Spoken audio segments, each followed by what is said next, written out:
हजुरकै नाम र हजुरकै फोटो राखेर कसैले फेक फेसबुक बनायो भने के गर्नुहुन्छ? आजकल नेपालमा मात्रै होइन, युए लगायतका थुप्रै खाडी मुलुकहरूमा फेक फेसबुक र वाट्सएप बनाउने र साथीभाइहरूको इनबक्समा पुगेर एकदम इमर्जेन्सी छ, पैसा पठाइदिइहाल्नुहोस् न भनेर माग्ने चलन बढेको छ। यदि कसैले हजुरकै नाम, हजुरकै फोटो राखेर फेक फेसबुक बनाउँछ भने के गर्ने त?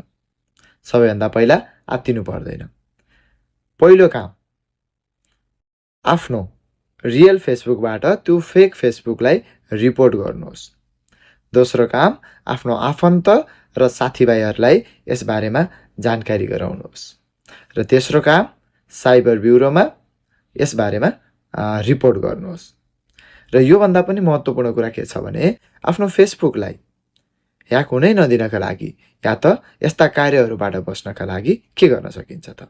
सबैभन्दा पहिला फेसबुकले दिएको 2 फ्याक्टर अथेन्टिकेसन भन्ने सिस्टम अन गर्नुहोस्। दोस्रो, अलि बलियो स्ट्रङ पासवर्ड राख्नुहोस्। पासवर्डमा कहिले पनि आफ्नो नाम, फोन नम्बर या त 111222 यस्ता चिजहरू नराख्नुहोस्। तेस्रो, नचिनेको व्यक्ति वा आफूसँग सम्बन्धित नभएको व्यक्तिलाई फेसबुकमा फ्रेन्ड रिक्वेस्ट एक्सेप्ट नगर्नुहोस्।